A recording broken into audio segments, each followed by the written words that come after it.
अगर सिंपली कहें तो विस्कोसिटी है रेजिस्टेंस टू फ्लो। मतलब अगर कोई फ्लूइड फ्लो करना चाहता है तो उसको कितना रेजिस्टेंस मिलता है उसकी फ्लोइंग एबिलिटी में, उसको कहते हैं विस्कोसिटी।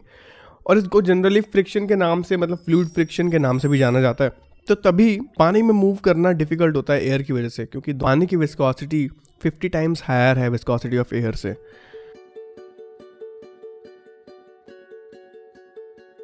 तो हमने थोड़ा बहुत पढ़ ही लिया था कि प्रेंटल ने हमें बताया था कि ये जो फ्लूइड है ये लेयर्स में मूव करता है, और अगर हमने कोई शीयर स्ट्रेस अप्लाई किया ऊपर तो जो उसकी वेलोसिटी है फ्लूइड की वो धीरे धीरे कम होती जाती है, और बाउंड्री पे जो फ्लूइड का पार्टिकल है वो फिक्स ही रहता है और वो बाउंड्री की वेलोसिटी गेन कर लेता है, जिसको नाम दिया था हमने नो स्लिप कंडीशन। और उसके बाद हमने ये भी देखा था ये जो वेलोसिटीज़ हैं ये आपस में ड्रैग क्रिएट करती हैं एक दूसरे के ऊपर, तभी ये जो सेकंड वाली लेयर है ये फर्स्ट वाली लेयर को कहती है कि तू भाई मेरे साथ आगे चल। लेकिन ये जो फर्स्ट वाली लेयर है ये कनेक्टेड है इस वाली नो स्लिप कंडीशन वाली लेयर से। तो नो स्लिप कंडीशन वाली लेयर कहती है कि भाई तू आगे मत जा, तू हमारे साथ पीछे ही रह और रेस्ट कंडीशन पे रह। लेकिन ऊपर वाली लेयर जो है वो दबाव डाल रही है, तो उसी वजह से जो फर्स्ट वाली लेयर है उसका कुछ जो रिजल्टेंट फोर्स आती है वो राइट साइड की तरफ आती है और वो कुछ कम स्पीड से मूव करती है। और वही वेलोसिटी अगर हम इसकी ऊपर वाली लेयर्स की देखें तो उनकी वेलोसिटीज़ कितनी ज़्यादा है और वो कितनी तेज़ी से मूव कर रही हैं आगे। फिर हमने देखा कि ऐसा क्यों होता है। अब ऐसा इसलिए हो रहा था कि ये जो सारी लेयर्स थी ये सारी कनेक्टेड थी आपस में इंटरमोलिकुलर फोर्सेस से, और उन इंटरमोलिकुलर फोर्सेस को हमने नाम दिया था कोहेजन। तो क्या मैं ये कह सकता हूँ कि जो इंटरमोलिकुलर फोर्सेस हैं यही मेन कारण है विस्कोसिटी का। अब हम देखते हैं कि कोई दो लेयर को अगर मैं किसी टाइम dt में ऑब्जर्व करूँ तो ये कितना डिस्टेंस ट्रैवल कर पाती हैं।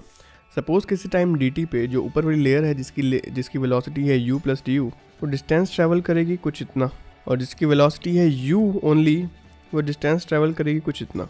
और फॉर्मूला क्या होता है, speed = distance upon time. Speed हमें पता है, टाइम हमें पता है dt। तो इस लेयर के लिए अगर देखें तो वो क्या हो जाएगा u × dt, और ऊपर वाली लेयर ने इतना तो ट्रैवल किया ही किया प्लस साथ में कुछ एक्स्ट्रा भी किया, that means u × dt plus du × dt। It means जो ये ऊपर वाली लेयर है इसका मॉलिक्यूल पहुंच गया इतने डिस्टेंस पे, और जो हमारी नीचे वाली लेयर है उसका मॉलिक्यूल अभी भी यहीं पे ही है। तो क्या मैं कह सकता हूँ कि पहले जो थे दोनों सेम पोजीशन पे थे, अब इनके बीच में कुछ चेंजेस आ गए, और इस चेंजेस को मैं क्या कह सकता हूँ, एंगुलर डिफॉर्मेशन। क्योंकि हमने देखा है जब हम शेयर स्ट्रेस लगाते हैं तो कौन सी डिफॉर्मेशन आती है, एंगुलर डिफॉर्मेशन। और उस एंगुलर डिफॉर्मेशन में एक एंगल क्रिएट होता है जिसको नाम दे दिया मैंने d थीटा। इन दोनों के बीच का डिस्टेंस अगर है dy, और यहाँ पे मैं लगाऊँ टेंजेंट का रूल, तो क्या आएगा, tan d theta = du dt upon में dy, राइट। टेंजेंट का रूल लगाया मैंने। आपको पता होगा कि for very small angle tan d theta = d theta for very small angle, right. And d theta again = du dt upon में dy। और अगर मैं इसको इस तरीके से कुछ लिखूं कि d थीटा अपॉन में dt = du dy, तो हमारे पास एक रिलेशन निकल के आया कि d theta upon dt = du/dy। इसको मैं नेक्स्ट पेज पे लिखता हूँ।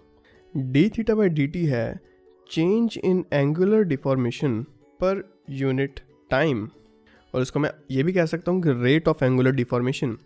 वेयर एज जो du/dy है इसको मैं ये भी कह सकता हूँ कि variation in velocity along Y direction, या इसको मैं एक और भी नाम दे सकता हूँ जो कि है velocity gradient, which is the perfect name for du/dy। अब एक साइंटिस्ट आए जिन्होंने कहा कि अगर हम किसी फ्लूइड एलिमेंट पे शियर स्ट्रेस अप्लाई करें तो वो डायरेक्टली प्रोपोर्शनल है उसकी रेट ऑफ शियर स्ट्रेन की, या मैं इसको लिख सकता हूँ d थीटा/dt, या इसको मैं ये भी कह सकता हूँ रेट ऑफ एंगुलर डिफॉर्मेशन। ये बहुत ही फेमस साइंटिस्ट हैं और आप इनका नाम जानते हो। इनका नाम है सर आइजैक न्यूटन।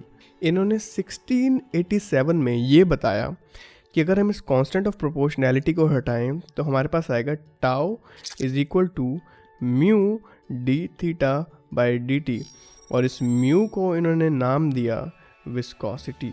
और जो फ्लूइड्स इस वेरिएशन को फॉलो करते हैं उन्हें हम कहते हैं न्यूटोनियन फ्लूइड्स। और जितने भी इंजीनियरिंग फ्लूइड्स हैं या कॉमन फ्लूइड्स हैं जैसे कि वाटर, एयर, ऑयल्स, ये सभी के सभी लीनियर रिलेशनशिप शो करते हैं। देखो क्योंकि जो टाउ है वो डायरेक्टली प्रोपोर्शनल है D theta by D T के, इसको मैं लिख सकता हूँ D U by D Y also. तो अगर मैं ग्राफ प्लॉट करूँ टाउ और D theta by D T के बीच में, तो वो कुछ इस तरीके से बनेगा। तो एक्स एक्सिस पे मैं रखता हूँ D theta by D T को और वाई एक्सिस पे मैं रखता हूँ टाउ को, और जो ग्राफ है वो कुछ इस तरीके से हमारे सामने आएगा। और जो इस ग्राफ का स्लोप है वो ही बताएगा हमें विस्कोसिटी को। ऑलराइट, अब जितना ज़्यादा इस ग्राफ का स्लोप होगा उतनी ज़्यादा ही विस्कोसिटी होगी, और जैसे जैसे इसका स्लोप नीचे चलता जाएगा उसकी विस्कोसिटी भी कम होती जाएगी।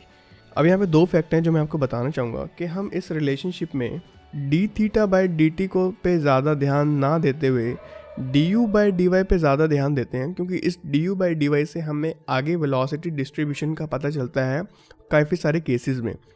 तो इस D U by D Y का हम आगे भी यूज़ करेंगे। एक चीज़ मैं आपको और बताना चाहता हूँ कि अगर फ्लूइड विस्कस है, मतलब उसकी प्रॉपर्टी, अगर विस्कोसिटी उसकी प्रॉपर्टी है तो नो स्लिप कंडीशन भी उसकी प्रॉपर्टी होगी, अदरवाइज वो फ्लूइड विस्कस नहीं होगा। अभी जो विस्कोसिटी है ये एक ट्रू थर्मोडायनेमिक प्रॉपर्टी है किसी भी फ्लूइड की, और ये वैरी करती है टेम्परेचर और प्रेशर के साथ में। तो सबसे पहले प्रेशर का वेरिएशन देखें। अब हमारे पास फ्लूइड्स में दो मैटर्स आते हैं, that is liquid and gases. तो लिक्विड्स में अगर देखें प्रेशर का वेरिएशन, इट मीन्स अगर लिक्विड्स को आप कंप्रेस करने की कोशिश करो तो आप कभी ट्राई करना किसी पानी की बकेट में ऊपर से प्लेट लगा के ना, खाने की प्लेट या किसी कैसी भी प्लेट, राउंड प्लेट जो उसको पूरी कवर कर ले, और उसको कंप्रेस करने की कोशिश करना। आप देखना आप उसको कितना दबा पाते हो, कितना नहीं दबा पाते। लेकिन अगर वहीं बात करें गैसेस की तो वो कितनी ज़्यादा कंप्रेसिबल होती हैं उसका आपको भी आइडिया होगा, क्योंकि हम सॉफ्ट ड्रिंक्स में यही देखते हैं कि कितनी सारी गैस उसके अंदर फिल्ड होती है। जब हम बॉटल खोलते हैं तो कितनी सारी गैस निकलती है, राइट। तो जो प्रेशर का वेरिएशन है लिक्विड्स में वो बहुत ही स्मॉल होता है। तो मैं लिख सकता हूँ वेरी स्मॉल चेंज, मतलब ऑलमोस्ट नेग्लिजिबल, जिसको हम काउंट भी नहीं कर सकते। लेकिन गैसेस के केस में थोड़ा सा फ़र्क पड़ता है कि अगर हम प्रेशर को 1 एटमॉस्फेरिक से लेके 50 एटमॉस्फेरिक तक ले जाएं तो उसमें 10% का चेंज आ जाता है उसकी विस्कोसिटी में। तो मतलब थोड़ा सा फ़र्क पड़ता है, और ये मैं बात कर रहा हूँ नॉर्मली एयर की। अब वहीं अगर बात करें हैं हम टेम्परेचर की, तो जो लिक्विड्स हैं वो आपस में कोहेसिव फोर्सेस से अटैच्ड हैं, और जब हम उसको हीट प्रोवाइड करते हैं तो उनकी जो बॉन्डिंग है वो टूटने लग जाती है, और उसी बॉन्डिंग के टूटने की वजह से जो उनकी मॉलिक्यूलर कोहेजन की पावर है वो भी कम हो जाती है, जिसकी वजह से जो फ्रिक्शन बिटवीन द लेयर्स है वो भी कम हो जाता है।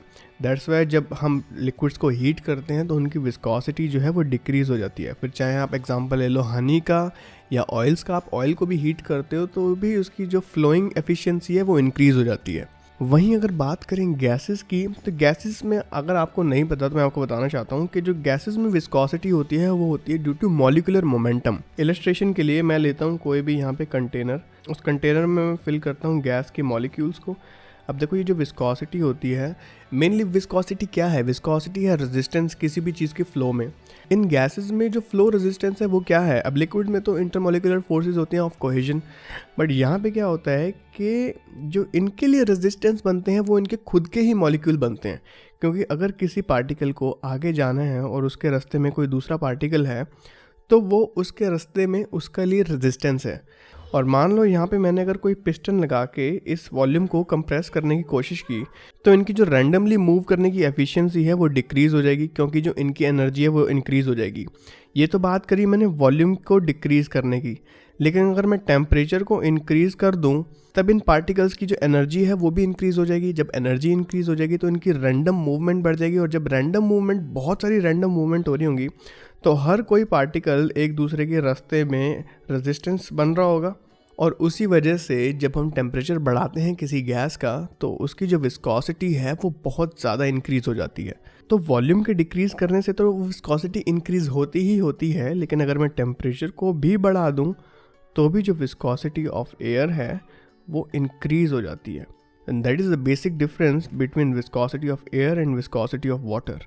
एक लास्ट पॉइंट मैं आपको बताना चाहता हूँ, क्योंकि जो न्यूटोनियन फ्लूइड्स हैं वो लीनियर रिलेशनशिप फॉलो करते हैं, दैट इज़ वाई जो उनकी विस्कोसिटी है वो भी कांस्टेंट रहती है थ्रू आउट, चाहे हम जितना भी उस पर शीयर स्ट्रेस अप्लाई करें। लेकिन कुछ लिक्विड्स होते हैं जिन पे अगर हम शीयर स्ट्रेस बढ़ा दें तो उनकी जो विस्कोसिटी है वो कम या ज़्यादा हो जाती है।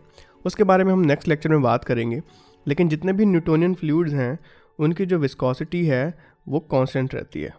अब जब न्यूटन ने हमें इस विस्कोसिटी के बारे में बताया था तो इस न्यू को उसने नाम दिया था डायनामिक विस्कोसिटी या फिर एब्सोल्यूट विस्कोसिटी। तो ये नाम इंपॉर्टेंट है इनके लिए क्योंकि क्वेश्चन में पूछा जाता है कि ये यूनिट जो है किसकी है, डायनामिक की है, काइनेमेटिक की है या अपेरेंट विस्कोसिटी की है, तो आपको बताना पड़ता है। अब वहीं अगर इसकी यूनिट की बात करें तो क्या है कि tau is equal to mu D U by D Y, right. इसको ऐसे लिख सकते हैं, तो mu is equal to tau upon D U by D Y. अब क्या है, ये डी यू जो है ये चेंज इन वेलोसिटी है, मतलब इसकी यूनिट जो होगी वो मीटर पर सेकेंड होगी, और वाई जो है वो डिस्टेंस बिटवीन द लेयर है। अगर सारी यूनिट्स को मैं सेम रखूँ तो क्या होगा कि भाई ये जो स्ट्रेस है हमारा, इसको कैसे लिख सकता हूँ मैं, newton per metre square. D U by D Y ये होता है मीटर पर सेकेंड जो है इसका ऊपर चला जाएगा। ये जो हमारा डिस्टेंस बिटवीन द लेयर्स है इसको भी मैं मीटर में रखता हूँ तो ये भी हमारा ऊपर चला जाएगा। तो मीटर से मीटर कैंसिल, तो इस म्यू की जो यूनिट आती है वो आती है Newton second per metre square. एक और तरीके की विस्कोसिटी होती है जिसको हम नाम देते हैं काइनेमेटिक विस्कोसिटी। देखो सिंपल वर्ड्स में मैं अगर कहूँ तो जो काइनेमेटिक विस्कोसिटी है वो रेशियो है dynamic viscosity of a fluid to its mass density, और इस काइनेमेटिक विस्कोसिटी को लिखते हैं हम म्यू से। और अगर इसकी हम यूनिट देखें तो वो क्या निकल के आएगी। अब हमने डायनामिक विस्कोसिटी की यूनिट देखी, वो थी Newton second per metre square, और डेंसिटी की हमें पता है किलोग्राम पर मीटर क्यूब। तो अगर इसकी यूनिट बैलेंस करें तो क्या आएगा, mu is equal to newton second per metre square into में किलोग्राम, ऊपर आ जाएगा मीटर क्यूब। न्यूटन को अगर मैं चेंज करूं तो क्या लिख सकता हूं, किलोग्राम मीटर पर सेकंड स्क्वायर, ये न्यूटन की यूनिट है, इनटू सेकंड अपॉन में मीटर स्क्वायर, ये दोनों यूनिट्स भी आ गई। उसके बाद में मीटर क्यूब अपॉन में केजी, तो देखते हैं क्या क्या कटता है।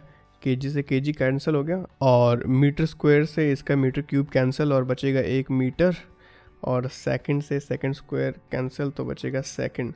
तो इसकी यूनिट जो आती है वो आती है मीटर स्क्वायर पर सेकंड। अब विस्कोसिटी की आपने बहुत सारी यूनिट सुनी होंगी, जैसे कि पॉइज, स्टोक्स या डाइन्स में भी सुनी होंगी, तो वो उसके लिए मैं एक अलग से वीडियो बनाऊंगा कुछ 3 से 4 मिनट की।